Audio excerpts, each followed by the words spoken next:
Hello, CQ. This is W9WZE Chicago. Wari uzi ko hari ikiremwa muntu ndetse igikundi kinini kiberaho mu buryo bwa buhumyi. Aba bameze nk'aboga mu nyanja rwagati. Inyanja twogamo. C'est qu'une grande partie de l'argent qui est dans notre porte-monnaie que ça comporte dans le prochain avenir. Afrika iracyabashwe n'imitego mitindi y'ibihugu bikomeye none uko niko gutanga isomo rihamye rya demokarasi. Inyanja twogamo ibihishwe muri politike z'ibihugu, mu bukungu, muri siyanse n'igisirikare, mu buvumbuzi bukorwa buri munsi, ibyinshi ni imigambi karundura mu guhindura imibereho y'ikiremwa muntu. Inyanja twogamo.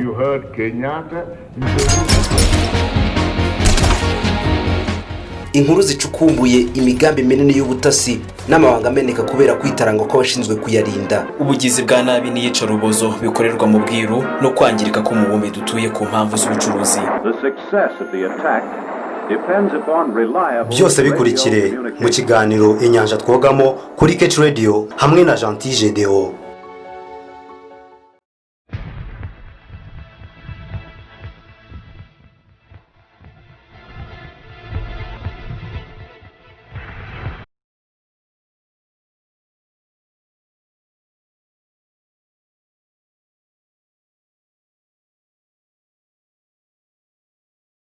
Ndabasuhuje nk'ibisanzwe ni Gentil Gedeo mu kiganiro Inyanja twogamo. Uyu munsi muri iki kiganiro nahisemo kubazengurutsa inkambi ebyiri, imwe iri muri Afrika, indi iri mu burasirazuba bwo hagati. Ni inkambi ziri mu za mbere ku isi mu zicumbikiye umubare munini cyane w'impunzi. Ubuzima bw'aba muri izi nkambi ni burebure cyane, ariko nifashije ubuhamya bw'abantu bamwe baba muri izi nkambi, harimo n'abazimazemo imyaka irenga 27. Urasobanukirwa birambuye imibereho y'impunzi muri izi nkambi, uburyo babayeho n'uburyo bagiye babaho mu myaka myinshi ishize. Ikaze muri iki kiganiro.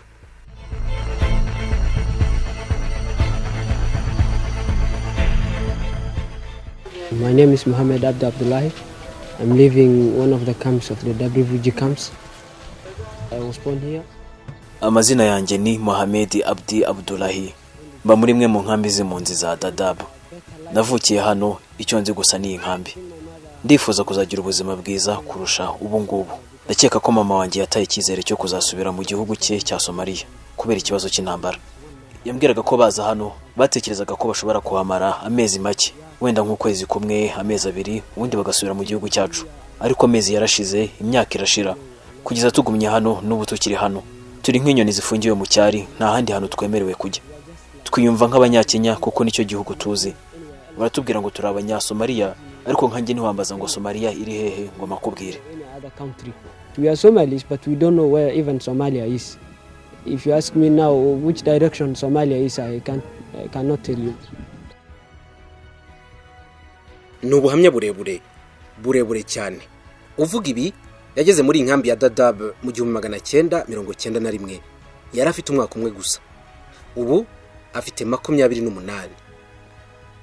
Umugore we babana nawe yavukiye muri iyi nkambi. N'umuturage w'inkambi kuva mu 1993. Umugabo we amurusha imyaka 4 gusa.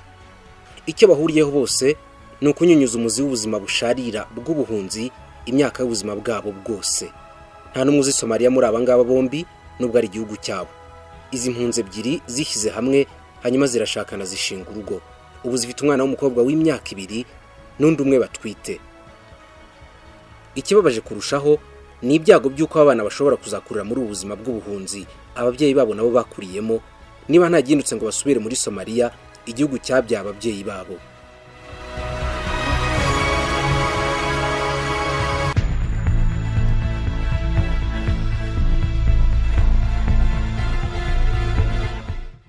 Somalia, igihugu kigiye kumara imyaka 28 mu ntambara z'abarwanya ubutegetsi.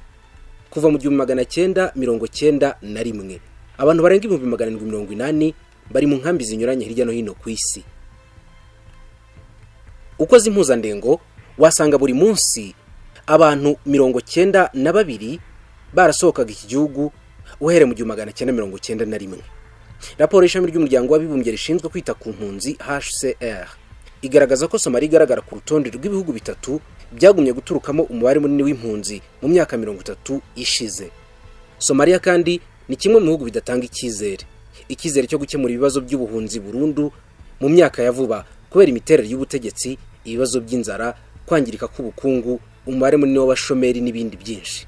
Naho iyi raporo y'umuryango w'abibumbye ishami rishinzwe impunzi ikagaragaza ko Kenya ari cyo gihugu cya mbere gicumbikiye umubare munini w'impunzi za Somalia, nubwo atari cyo cyonyine. Kenya icumbikiye abarenga 500,000. Abarenga 300,000 bari muri Yemen. Naho abandi bari muri Ethiopia, Uganda, Djibouti, Eritrea n'ahandi hatandukanye. Ariko reka dusubire ku buzima bw'impunzi ziri muri iyi nkambi ya Dadaab.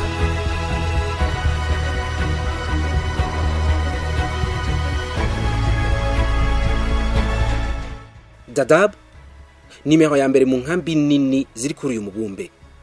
Imyaka 27 nako n'umunani mu nkambi. Ugenerwa ibiro bitarenze 16 by'ibigori n'ibiro 6 by'ibishyimbo buri kwezi ku muryango utarengeje abantu 4, n'ibiro 30 by'ibigori ku muryango ugeza ku bantu 7. Impunzi iri Dadaab ntabwo yemerewe kujya hanze y'inkambi idahawe uruhushya rwanditse. Bitabaye ibyo, igipolisi kimupakira imodokari zishinzwe umutekano. Ntabwo yemerewe kubaka inyubako izatinda cyangwa se ikindi kintu gishobora kuramba ku butaka. Cyakora izi mpunzi ngo zatangiye kwiyumvamo kuba abanyakenya kuko nicyo gihugu bazi n'ubwo ari abanyasomalia. Ubuzima bwabo bwose ni mu nkambi muri Kenya. N'abanyasomalia batazi uko Somalia isa, batazi icyo Somalia ari cyo. Mohamed watangiye kubwira ubuzima bwe mu nkambi n'umwe mu mpunzi zagize amahirwe yo kubona akazi muri Kenya. Ubu akora nk'umufasha wa muganga ku kigo nderabuzima i Dadaab. Ahembwa munsi y'amadolari 100 buri kwezi. Ibihumbi nka 86 by'amanyarwanda ni ahembwa. Aya ni amafaranga make ugereranyije n'ibiciro byo ku isoko muri Kenya, kandi ni amafaranga atunga mu mugore we n'umwana, agatunga na nyina w'impunzi udafite kirengera, ndetse n'abavandimwe be babana na nyina. Sumubyara yaguye muri inkambi kubera imibereho mibi.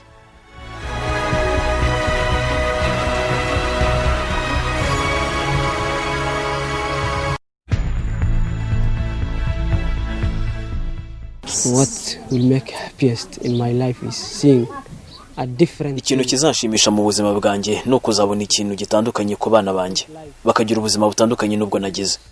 Umukobwa wanjye ubu ngubu ni muto, ni umwana w'imyaka 2. Ngewe ubwanjye nataye icyizere cyo kubaho neza, ariko icyo nifuza nuko umukobwa wanjye yazabaho ubuzima bwiza butandukanye n'ubwo nabayeho muri iyi nkambi. Icyo nifuza kandi murasengera ku mukobwa wanjye nuko yazagira ubuzima bwiza, akagira ubwigenge busesuye, kuko ubwigenge ni ikintu cy'ingenzi cyane ku mibereho y'umuntu. And freedom is the most important thing in human being.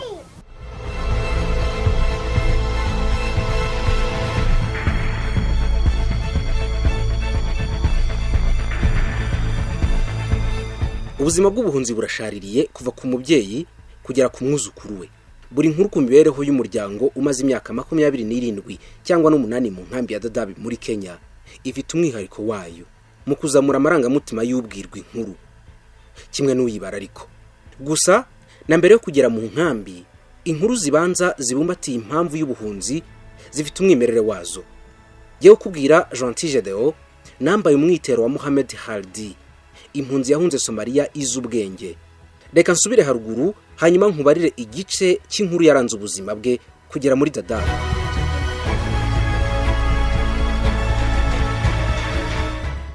Umunsi umwe mu 1991, abagabo bafite imbunda mu bwoko bw'abahawiye bagabye igitero ku iduka rya data umbyara muri Koriole, ni umujyi uri mu majyepfo ya Somalia.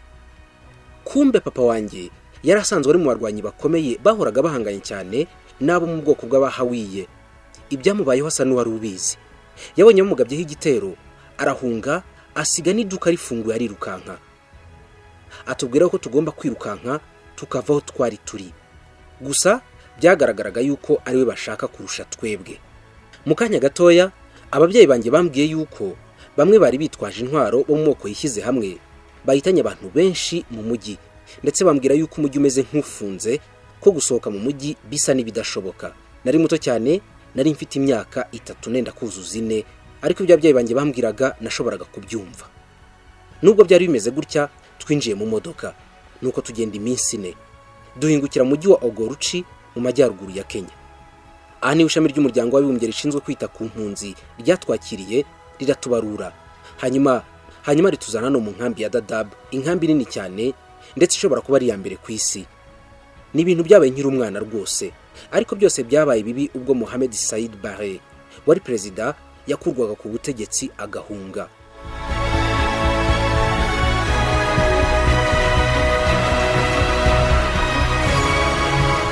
Mu buryo buhinnye, inkuru ya Mohamed Hardi nuko nayibara.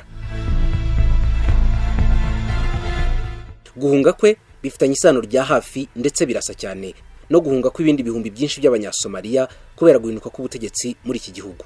Perezida Mohamed Said Barre yari muntu ki wavuye ku butegetsi agakurikirwa n'imivu y'amaraso ndetse miliyoni z'impunzi zikava mu gihugu.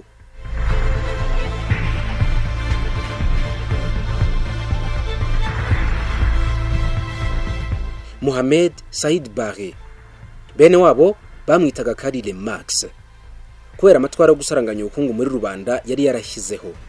Yavutse hashize igihe gito cyane kinyejana cya 20 gitangiye, ni mu 1919. Akomoka mu bwoko bw'abamalehani daho, ubwoko bukomeye cyane ariko bivugwa ko bushobora kuba bukomoka muri Ethiopia, cyane ko n'agace ka Ogaden bari batuyemo kari agace karwanirwaga n'ibihugu byombi Ethiopia na Somalia. Umuryango we wari uciriritse cyane ndetse aza kugira ibyago ababyeyi be bapfa akiri umwana afite imyaka 10 gusa. Ariko kubera ko yari umwana w'incakura, Mohamed Said Barre w'imyaka 10 yahise ajya kwibera mu mujyi wa Mogadishu, umurwa mukuru wa Somalia. Ahigira amashuri abanza n'ayisumbuye. Arangije amashuri yisumbuye yaje gukora ibisa n'amanyanga. Abeshya ko yavukiye mu gace ka Galibahali, agace kari inhoranwa n'abataliyani bariyemeje kugira agasozi k'indatwa mu iterambere risa n'iry'abanyaburayi. Kubeshya ibi byamufashije gushyirwa ku listi y'abana bakiri batoya bagomba kujya kwiga amashuri makuru y'igipolisi cy'abakoloni b'abataliyani. Byatumye aba umwe mu bana bo muri Mogadishu bakoze amateka yo kwiga mu ishuri rikomeye, asohoka ako kanya yinjira igisirikare cya leta. Uyu rero niwe wageze ku butegetsi mu 1969 abanje guhirika ubutegetsi bwari buriho. Ageze ku butegetsi ngo yashishikazwaga cyane nuko leta yagira imitungo myinshi ndetse n'ibikorwa remezo birambye nk'amashuri, amavuriro, imihanda, ariko ikirenze kuri ibyo ngibyo ngo ubukungu bw'igihugu yumvaga yabushingira ku bukungu bukomatanyije n'umusaruro usaruriwe hamwe, ibintu yari yaranakiriye mu bitekerezo by'abantu bakomeye nka Karl Marx na Vladimir Lenin. Ibibazo by'inzara mu baturage byarateye na gahunda zo gusaranganya umusaruro muri rubanda ziramwangira. Ibibazo by'amoko n'inyeshyamba zitari zimworoheye byatumye Mohamed Said Barre ahunga igihugu mu 1991 anyura muri Kenya, ahantu atatinze cyane. Hari n'izindi mpunzi zitandukanye, ariko arahava yerekeza muri Nigeria, aho yanapfiriye mu myaka 4 yakurikiyeho avuye ku butegetsi. Kuva yatangira kurasana nabo batavugaga rumwe kugeza n'ubu, abarenga 800 baracyari mu nkambi z'impunzi hirya no hino ku isi baturutse muri Somalia, babayeho mu buzima butoroshye. Reka ariko tugaruke ku buzima bw'impunzi mu nkambi ya Dadaab.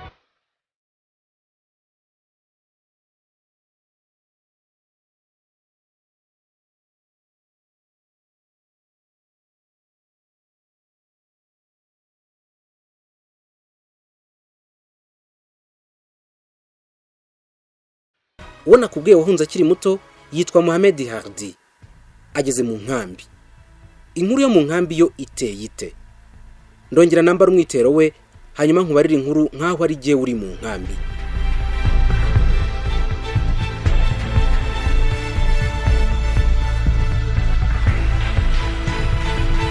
Umwana ukiri muto kandi rwagati mu nkambi, ubuzima bwaradukomereye cyane ariko nanjye ndabibona. Twari umuryango w'abantu 5. Hari ababyeyi banjye, giye ubwanjye n'abandi bavandimwe banjye 2 bavukiye mu nkambi. Kubura amazi meza byo byari rusange, nta n'uwari ukibyitaho cyane. Twagenerwaga akanyamaha k'amazi mu masaha ya kumanywa, tugomba kuyanywa umunsi wose na nijoro. Aya mazi yo muri Nyamaha gusa niyo yatuzimyaga ubukonje bw'indengakamere ku masaha y'amanywa na nijoro, kandi inkambi yubatse mu butayu. Mu minsi mike tukihagera, inkambi yari itaruzura, ariko ibiryo byahise bitangira kudushirana ako kanya.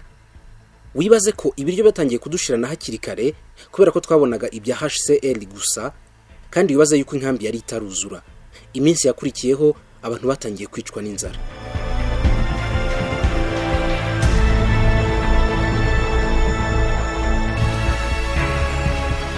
ni ikiganiro inyanja twogamo.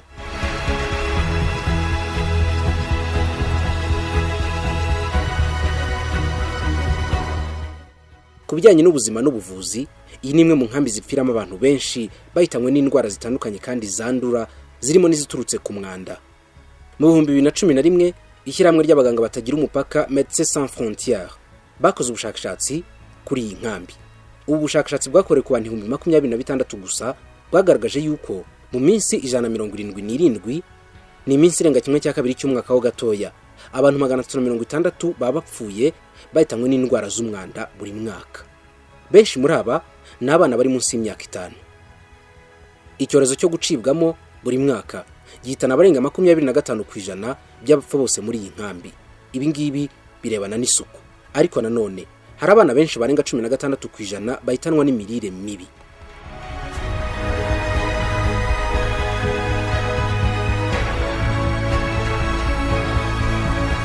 Indwara y'ibicurane bikabije n'indwara z'ubuhumekero nazo ni zimwe mu ndwara zitana umubare utari muto w'impunzi muri inkambi ya Dadaab. Mu 2014 ishami ry'umuryango w'abibumbye rishinzwe kwita ku mpunzi ryemeje ko mu mwaka umwe gusa abantu 541 bapfuye bazira korera. Byatumye Kenya ishyirwa ku rutonde rw'umukara ruriho ibihugu 16 bigoye kurusha ibindi mu bijyanye n'ubuzima. Ibi byose byaterwaga no kubura amazi meza ndetse n'umwanda. Muri iki gihe cy'umwaka umwe abarenga 12,000 muri izi mpunzi babaga baryamye kwa muganga kubera korera. Uburwayi nk'ubu bushobora no gusobanurwa mu kindi gisobanuro, ubucucike bukabije bw'abatuye muri iyi nkambi, aho usanga abagize umuryango bashobora guhurira mu nzu imwe begeranye, inzu ntoya ingana n'ikigega cy'amazi.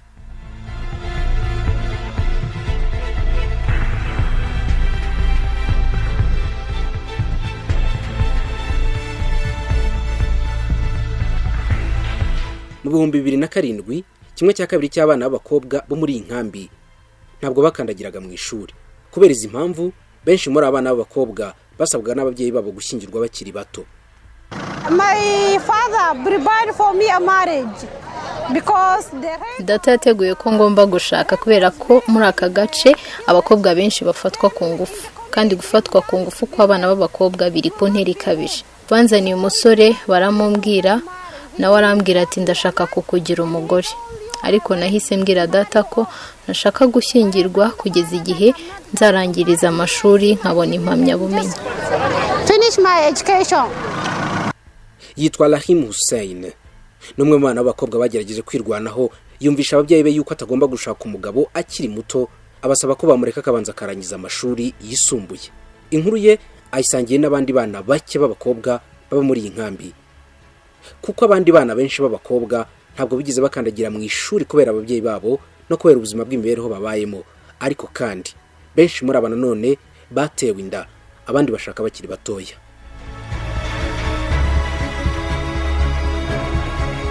Rahim ubu ni umwarimu w'imyitwarire mu bandi bana b'abakobwa bo muri iyi nkambi, agahembwa n'ishami ry'umuryango w'abibumbye rishinzwe impunzi. Mu nkambi ubwaho naho umutekano ntabwo ukizewe neza, ubwoba ni bwose kuri izi mpunzi kubera abarwanyi ba Al-Shabaab. Hari n'inkuru zivuga yuko benshi muri abarwanyi ba Al-Shabaab bashobora kubabera muri izi nkambi mu buryo bw'ibanga. Nta munyamakuru wemerewe kujya muri izi nkambi adaherekejwe nibura n'abapolisi 4 ba leta ya Kenya ngo babe bamurwanaho igihe abarwanyi bo muri uyu mutwe bashaka kumugirira nabi. Ibi byo byavuye ku munyamakuru wa France 24 wagerageje kujya gufirima muri iyi nkambi, hanyuma agaherekezwa n'igipolisi cya leta. Imiryango mpuzamahanga ifasha impunzi yategetswe gukora mu masaha ya mu gitondo, ku buryo nyuma ya saa 6 abakozi bose b'iyi miryango bava mu nkambi bagasohoka. Iyi ni nayo mpamvu ikomeye ituma leta ya Kenya ihora ishaka gusenya inkambi. Indi nkambi ifite ubuzima buteye impungenge kurusha izindi mu isi ni inkambi ya Zatar.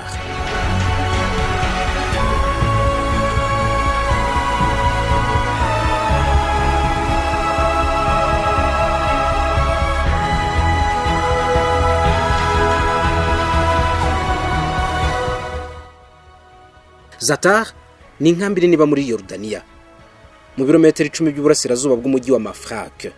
Ni inkambi icumbikiye impunzi z'abanyasiriya kuva mu mwaka wa 2012, ariko impunzi zagumye kwiyongera buri mwaka ku buryo butuvugana inkambi irimo abarenga 83,000, nimero ya 4 mu nkambi nini cyane kuri uyu mubumbe zituwe n'impunzi. Abarenga kimwe cya kabiri cy'abari muri iyi nkambi ni abana. Undi mubare munini nanone ni abari hagati y'imyaka 19 na 24. Mu mazu menshi y'umweru agizwe n'amahema ahanitse ku nkingi z'ibyuma, hagati ya buri metero 4 cyangwa se 5 hubatse akazu. Ubusanzwe miliyoni zirenga enye z'abanyasiriya bibera mu buhungiro mu bihugu bituranye na Siriya. Yorodaniya ni icumbikiye benshi barenga miliyoni, ariko ibihumbi birenga 80 ba muri inkambi ya Zituye ni bamwe mu bamerewe nabi kurusha abandi bose bari hirya no hino mu nkambi zitandukanye zicumbikiye impunzi z'abanyasiriya kuva mu myaka 5 ishize. Iyo ufunguye urubuga rw'abaterankunga bakorera muri inkambi ya Zituye, bahita bagusaba ko nibura watanga amafaranga abarwa mu madolari. Idolari rimwe kuri buri muntu ngo rishobora gufasha kuzamura imibereho y'abari mu nkambi ya Zituye muri Yorodaniya. Ni n'inkunga utanga kuri imiryango kugira ngo nabo bashobore kuguma gutanga inkunga zabo. Kubera ikibazo cy'imitwe y'iterabwoba irwanya ubutegetsi bwa Bashar al-Assad, bivugwa ko yisha no muri izi nkambi. Umwaka ushize imiryango itabara imbabare yigeze guhabwa ibwirizwa ryo kutongera kohereza abakozi bayo muri iyi nkambi, uretse ko hari n'ababigerageje bajyanye imfashanyo hanyuma bagafungirwa amayira n'imitwe irwanya ubutegetsi. Iyo bigenze gutya, 1/2 cy'inkambi gishobora guhita kibura ibiryo ako kanya. Kubera ikibazo cy'intambara n'imikorere y'imitwe yitwa iy'iterabwoba, ni ibintu bisanzwe ko mu nkambi ya Zituye bashobora kumara igihe batarya cyangwa se batabona amazi kubera ko imiryango itabara imbabare idafite uburyo bwo gukora akazi kayo.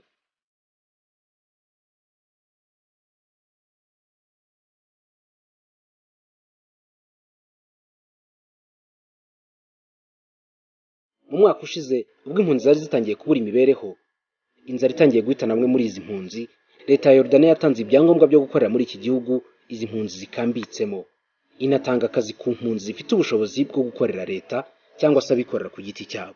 Ariko igitangaje ni uko mu bantu ibihumbi birenga 80 bari mu nkambi, ababonye akazi nibura akazi gato gaciriritse ni abantu 13 gusa.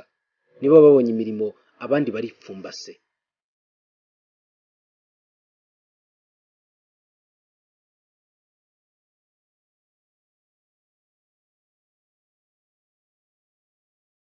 Ndabashimiye kuba mwanteze amatwi.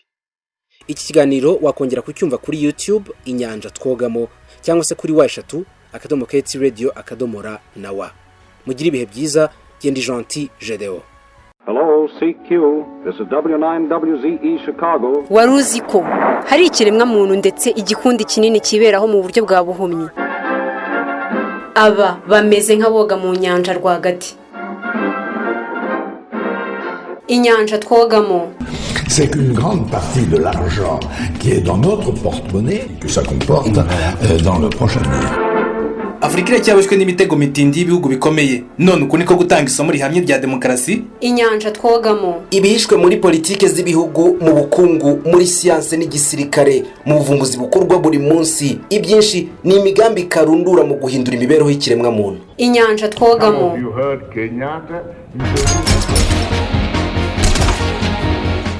Inkuru zicukumbuye, imigambi minini y'ubutasi n'amabanga ameneka kubera kwitaranga kw'abashinzwe kuyarinda. Ubugizi bwa nabi n'iyicarubozo bikorerwa mu bwiru no kwangirika k'umubumbe dutuye ku mpamvu z'ubucuruzi.